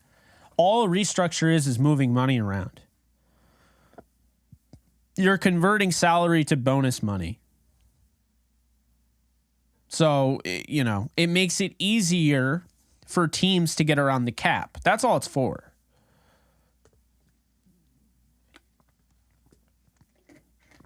It's really not bad.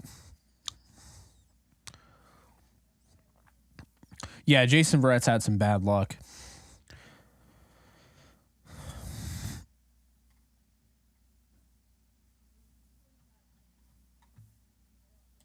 He has had some bad luck for sure. Jawan James, I really hate it for him. I didn't know that. That's really upsetting.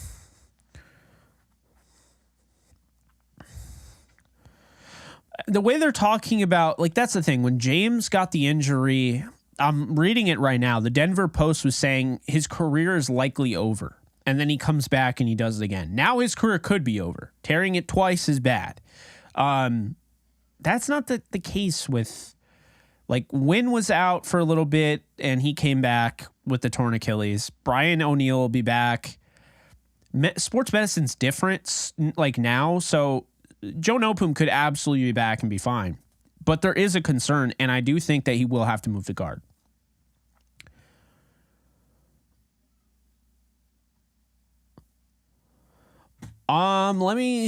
Let's see.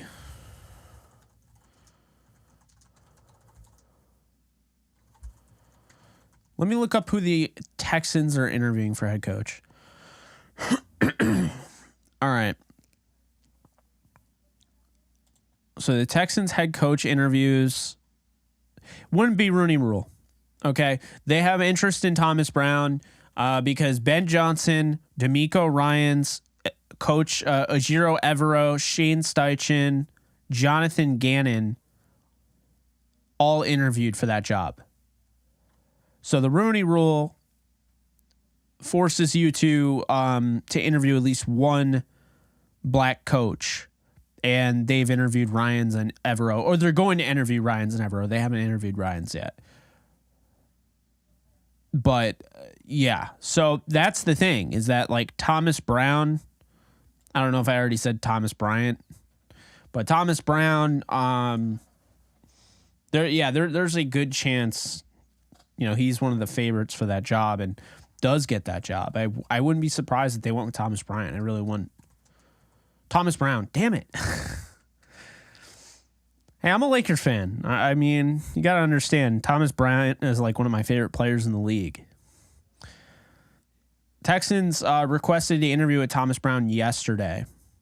So we never found out if there was a, you know, I'm assuming the Rams didn't block it, but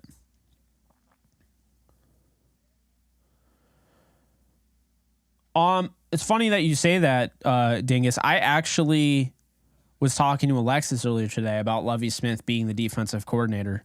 I think that would be interesting, potentially going back to the 4-3.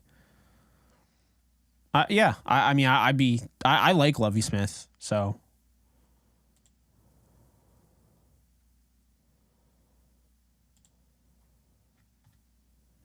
So yeah, I would definitely be fine with that.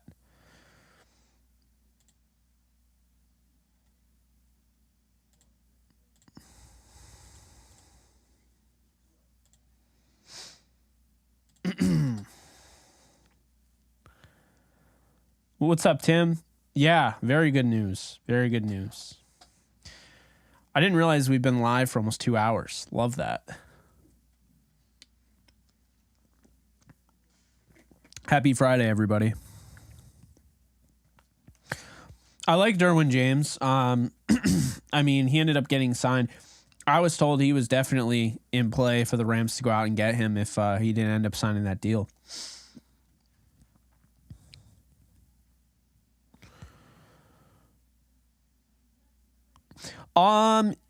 Yeah, maybe. I mean, Leonard Floyd, that's interesting actually. What's Leonard Floyd's size? He's 6'6", 240 pounds. Yeah. I mean, he'd have to move to outside linebacker in a 4-3, which isn't the same. So yeah, it'd be like a modified style 4-3 though, if they did that.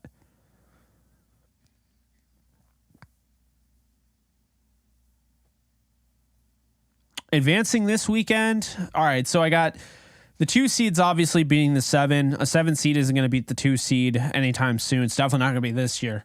7 seeds are 0-4, I think, when playing the 2 seeds, so they'll be 0-6 after this week. And so the 49ers roll over the Seahawks, Bills roll over the Dolphins. Then you have the Bengals and Ravens. The Bengals will win that game pretty easily, I would think. The Vikings and Giants game could go either way. I'm going to go with the Vikings since they're at home. And then the 4-5 matchup between the Buccaneers and Cowboys. I know everyone's going to be picking the Cowboys and riding, the Cowboys are going to be favorited.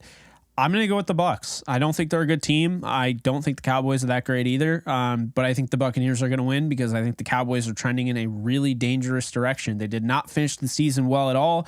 They got destroyed by a rookie quarterback who has never played a down in the NFL, and he beat him in his first ever game.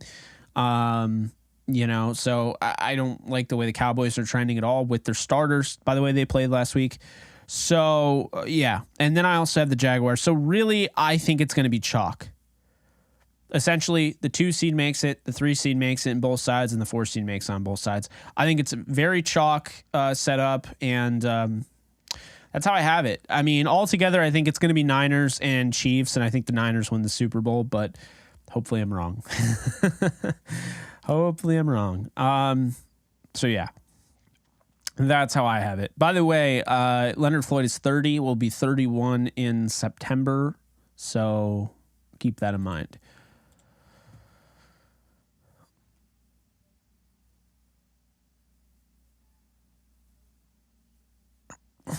I mean, Tampa and Dallas are both annoying, so I don't know. You can't go wrong with either, I think.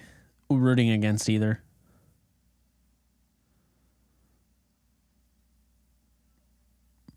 Yeah, maybe I'll have to do that as a video idea.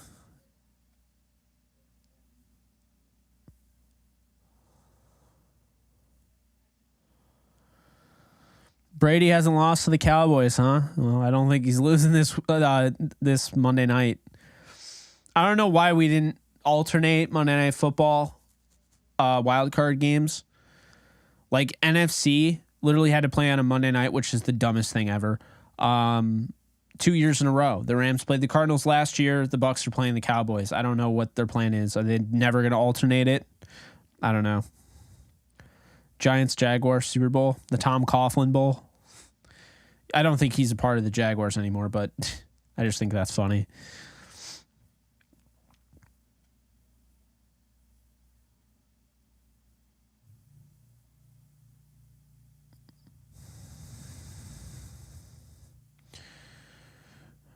Yeah, I mean, I think the Niners are going to win it all, but,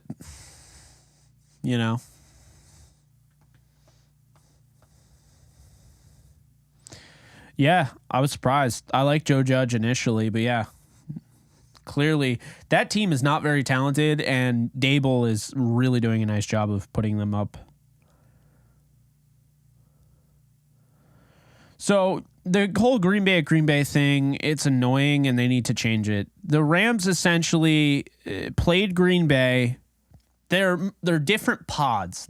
I'm going to try to describe this in a way that doesn't completely blow your mind and make you very confused. The Rams play Green Bay. Okay. There's the time where they play them when they're the first place schedule and Green Bay's the first place or whatever. So wherever they are in their, wherever they are in the standings, you play who's in your standings in the NFC. So the Rams are third place team this year. They'll be playing Green Bay, who's the third place team in their division. And that is considered its own separate entity, right?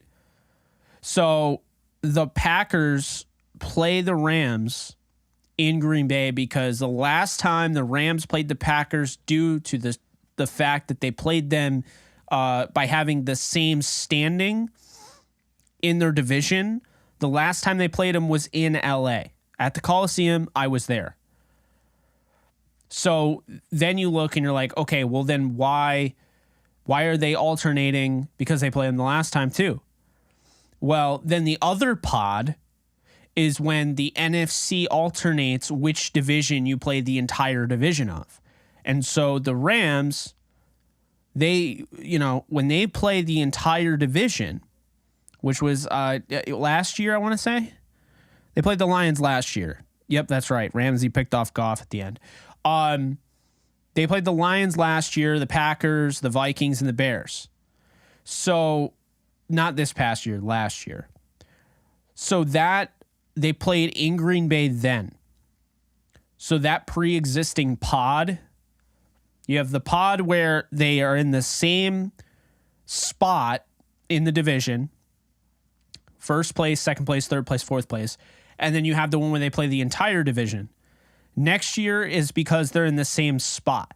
They're not playing their division. But the last time they played their entire division, the Rams were in Green Bay. Okay?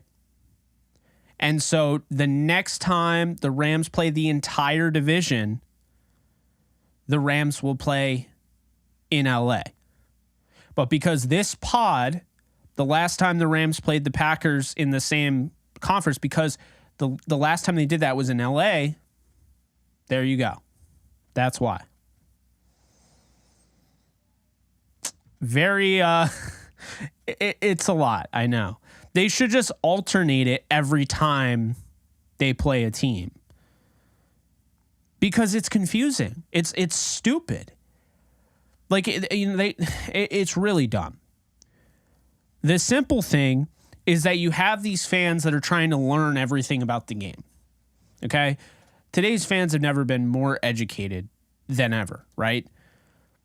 It's stupid because you're sitting there like, Jake, how does that make sense? How about if the Rams played the Packers last year in Green Bay, then hear me out with this incredibly, crazy idea, very complicated. The Rams play Green Bay the next year in LA.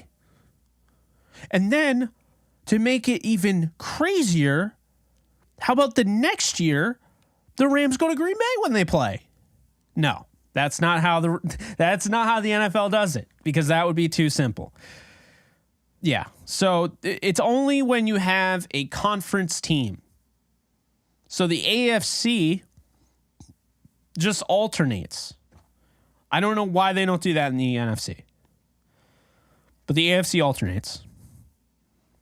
So the last time the Giants played the Rams was at SoFi Stadium. Okay? The next time the Giants play the Rams, it'll be at MetLife and I will be there. It's a win for me. Last time the Rams played the Jets was at SoFi Stadium. The next time the Rams play the Jets will be at MetLife. And this upcoming year, the Rams play the Steelers, and the Steelers go to LA, because the last time the Rams played the Steelers, you had the Jared Goff fumble game where it wasn't a fumble, it was clearly a forward pass. And I forget who took it back for 6, but they called it a fumble. Sean Smith officiated that game. Such a bad game. Rams coming off a bye loss to the Pittsburgh Steelers in 2019, I want to say. So, yeah. So, yeah, Steelers will be in LA. The Ravens, the last time the Rams played the Ravens. This is an interesting one. So I'm going to look this up, but I'm pretty sure this is an example. The Rams played the Ravens based on where they were in the, like, they're the additional 17th game. Remember that? Last year when they played the Ravens, that was where they were in their conference versus the Rams. The additional 17th game is another AFC team that's not necessarily from the AFC that you're playing, right? You're not playing the, you wouldn't be playing the same team twice out of an AFC division. So they played the Ravens last year as the expansion week. And last year, the Ravens and Rams had like the same standing in the conference going into the next year. So that's why they played in Baltimore. But the last time the Rams played the Ravens, I think they still played in Baltimore. So it should be in LA. And I'll be able to confirm that. But that's a good example because the Rams played the Ravens with that expansion one and not the division. So then they had to play in Baltimore. So looking at it, the Rams. All right, I don't know. I don't know, man. The Rams are playing the Ravens in Baltimore again. I don't understand that. I could probably figure it out pretty quickly.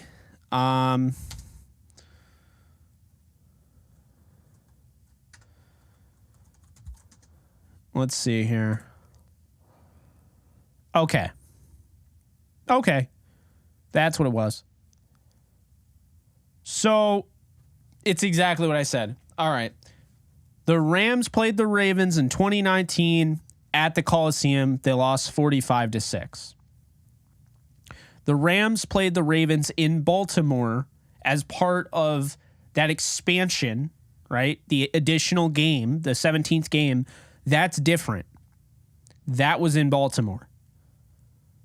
So now, playing the AFC North again, the wraparound would have the Rams in Baltimore. And that's why the Rams are playing the Ravens in Baltimore. It just works out weird. Again, they should just alternate it, but I don't know. I guess the NFL didn't think that through. That's why the Steelers are at SoFi. The Jets are at MetLife. Or not the Jets. The Giants are at MetLife. The Colts. Last time the Rams played the Colts, what even happened? Oh, that's actually pretty good. They play the Colts as the alternate. That's why. They play the Colts as the alternate team. So next year, the additional team they play is the Indianapolis Colts. Because they weren't as good this year, so they don't have to play a Ravens team. They don't have to play the Bills like they played this year. Keep in mind, the Rams didn't play the AFC East. They just played the Bills because that's where they were conference-wise.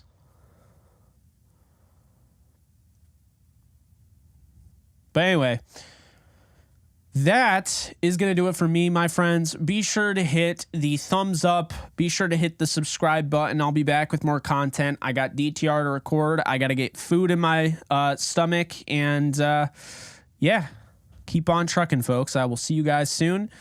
And once again, for those of you who just got here, SeanMcVay is remaining the head coach for the Los Angeles Rams in 2023. That's the news. Later, folks.